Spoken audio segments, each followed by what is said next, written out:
Hello friend, good morning. मैं आशा अपने garden में आपका स्वागत करती हूँ। फ्रेंड, आप लोग कैसे हैं?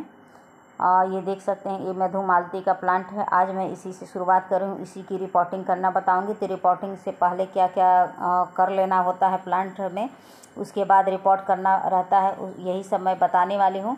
आप मेरे तरीके से आप रिपोर्टिंग करेंगे तो आपको भर भर के फूल मिलेंगे, पंचों में मिलेंगे। तो कुछ ऐसी सावधानियाँ होती हैं जिसको सबको कर लेना चाहिए। बहुत लोग वैसे ही लाते हैं नर्सरी से और डायरेक्ट प्लांट को लगा देते हैं। ये भी कारण होता है कि प्लांट मर जाता है। तो बिल्कुल ऐसा ना करिए। आप मेरे तरीके से लगाएंगे तो सदा आपके गार्डन में बना रहेगा और भर भर के फूल देगा। तो चलिए, क्या क्या करना रहता है, क्या क्या प्रक्रियाएं हैं, मैं वो बताती हूँ। तो सबसे पहला काम ये होता है कि जितनी भी ये प्लांट की पीली पत्तियाँ हैं सबको तोड़ के निकाल दीजिए। क्योंकि देखिए, पीली पत्तियाँ एक्स्ट्रा ऊर्जा ले लेती हैं प्लांट का, तो उससे भी थोड़ा सा ग्रोथ करने में इनको दिक्कत होती है। तो न्यू प्लांट को ऐसे ही मेहनत लगता है ग्रोथ करने में। तो जो भी ये पीली पत्तियाँ आपको दिखे सबको निकाल के उसको एक कंपोस्ट में डाल दीजिए, ताकि वो पीली पत्तियाँ जो हैं एक खाद बन के आपको तैयार हों। तो सबसे पहले ये चेक कर लीजिए, और ये चेक करिए कि आपका प्लांट कहीं चिकनी मिट्टी में तो ना लगा हो। क्योंकि देखिए फ्रेंड, अगर प्लांट आपका चिकनी मिट्टी में लगा हो तो ये प्लांट के लिए बहुत बड़ा मतलब पॉइजन का काम करता है। क्योंकि चिकनी मिट्टी में लगा हुआ प्लांट कभी विकास नहीं करता है। नर्सरी से लाने के बाद अक्सर लोगों का प्लांट मर जाता है। ये सब शिकायतें अक्सर सुनने को मिलती है कि मैं नर्सरी से लाई, 1 महीने तक था मेरे घर पर और उसके बाद ये प्लांट मर गया। क्योंकि चिकनी मिट्टी में जड़ों का विकास नहीं होता। चिकनी मिट्टी में पानी एकदम रोके रहता है। चिकनी मिट्टी बहुत ही खतरनाक होता है। देख सकते हैं कितनी चिकनी है, लिबलिबी है, बिल्कुल ही मतलब ये एकदम बेकार है। तो इसको हम चलिए गमले में से निकाल लेते हैं पहले। तो देख सकते हैं गमले में से मैंने निकाल लिया और इसकी जड़ें तो रूट बाउंड हो चुकी हैं, लेकिन ये विकास नहीं करेगा। तो इसको मैं 2 दिन तक पानी में भिगो के देखिए रख रही हूँ। क्योंकि ये आसानी से निकलने वाला नहीं है। तो मैं 2 दिन तक इसको पानी में भिगो के रखूँगी। उसके बाद मैं बताती हूँ कैसे क्या करना है। चलिए, मैं अगले दिन अब आपको अपडेट देती हूँ। तो देखिए, मैं अगले दिन मैं दे रही हूँ। कम से कम 1.5 दिन तक मैंने भिगो के रखा था, क्योंकि इतनी ये ज़्यादा चिकनी है कि ये मिट्टी छोड़ने का नाम नहीं ले रही। तो आप देख सकते हैं कि ये मेरा पूरा 1.5 दिन का ये मिला है आपको रिस्पांस। और देखिए मिट्टी कितनी चिकनी है, क्योंकि इतनी ये सख्त थी मिट्टी कि ये निकलती नहीं है। नहीं तो दूसरी कोई और भी चिकनी रहती है तो वो समझिए कि 2-4 घंटे के भिगोने में निकल जाती है। लेकिन ये पता नहीं कैसी चिकनी मिट्टी लग रहा है, जैसे एकदम ये साबुन का वो है, एकदम लिबलिबापन है मिट्टी में। देख सकते हैं कि ये आसानी से नहीं निकल रही थी। तो मेरे को ये इसको 1.5 दिन तक भिगोना पड़ा इसको पानी में, तब जाके ये मिट्टी फूली है। तो समझिए कि जड़ों का कितना नुकसान करेगी। देख सकते हैं कि मिट्टी बिल्कुल छोड़ने का नाम नहीं ले रही है। लग रहा है जैसे इसी में कोई लिबलिबा पदार्थ इसी में चिपका दिया गया है। और ये भी आसानी से निकलेगी नहीं। इसको मैं फिर पानी में डाल के तब धीरे धीरे उसको वो करूँगी, तब जाके निकलेगी। तो देखिए, अब मैं पानी में ऐसे करूँगी तब जाके ये मिट्टी चिकनी छोड़ेगी। देखिए, छोड़ने का नाम नहीं ले। तो सोचिए जड़ों का क्या विकास होगा। इस तरीके से प्लांट धीरे धीरे करके मर जाते हैं। तो आप या तो देखिए 1 दिन भिगो के रखिए। देखिए 1 दिन में अगर मिट्टी निकल जाती है चिकनी तो ठीक है, नहीं तो इसको कम से कम 1.5 दिन भिगो के रखिए, उसके बाद निकल जाएगा।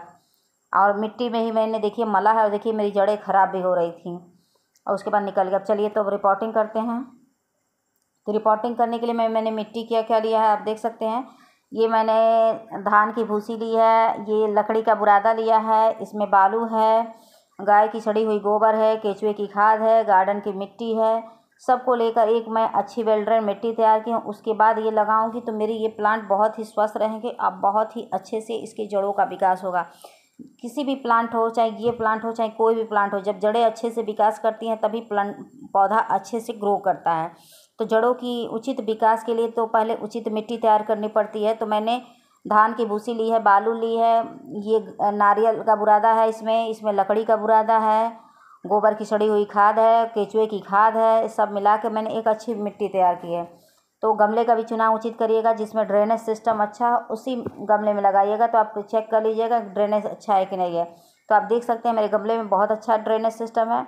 और उसमें एक छोटा सा मैं एक गमले का टूटा हुआ पार्ट उसमें रख दे रही हूँ, ताकि जो भी मैं पॉटिंग मिक्स डालूंगी वो बह कर नहीं निकलेगा, सिर्फ पानी बह कर निकलेगा।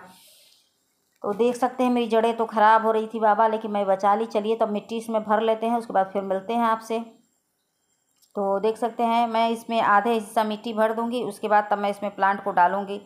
तो ऐसे करके मैं गमले के आधे हिस्से तक मिट्टी भर दे रही हूँ। उसके बाद तब मैं इसमें प्लांट को रखूँगी। उसके बाद तब मैं और बताऊँगी प्रक्रियाएँ और क्या करना है।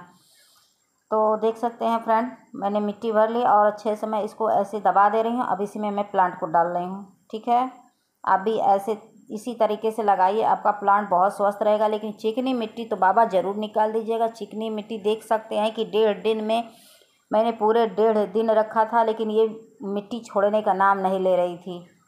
तो कोई कोई ऐसी चिकनी आती है कि वो 2-4 घंटे में ही फूल जाती है। कोई कोई ऐसी चिकनी आती है कि उसको 2 दिन भिगो के रखे तब जाके वो निकलती है। चलिए थोड़ा सा और एक्स्ट्रा मैं इसमें वर्मी कंपोस्ट डाल दे रही हूँ, क्योंकि मेरा प्लांट की पूरी जो इसकी जड़ें हैं पूरी खुल चुकी हैं। मिट्टी बहुत बेकार थी। अब इसके ऊपर से मैं थोड़ा सा मिट्टी डाल देती हूँ। ऐसे करके आप भी लगाइएगा, आपका प्लांट बहुत ही हरा भरा स्वस्थ रहेगा, हमेशा फूलों से भरा रहेगा। तो देखिए मैं अच्छे से इसको दबा दे रही हूँ। इसलिए दबा दे रही हूँ कि जो इसकी जड़ें हैं मेरी ऐसे ऑलरेडी खुल चुकी हैं, तो जड़ों को थोड़ा सा हवा ना लगे, तो उसके लिए आपको दबाना पड़ता है। इस तरह हवा लगे चल जाएगा, लेकिन मिट्टी में डालने के बाद प्लांट की जड़ों को हवा नहीं लगनी चाहिए, तभी प्लांट स्वस्थ रहता है। अब मैं आपको 15-20 दिन बाद इसका अपडेट दूंगी। तो देखिए मैं पानी डाल दी हूँ। अब कुछ दिन बाद ये निकल जाएगा छन के। और इसको सेमी शेडी एरिया में रख दीजिएगा, जहाँ बिल्कुल इसको धूप ना लगे।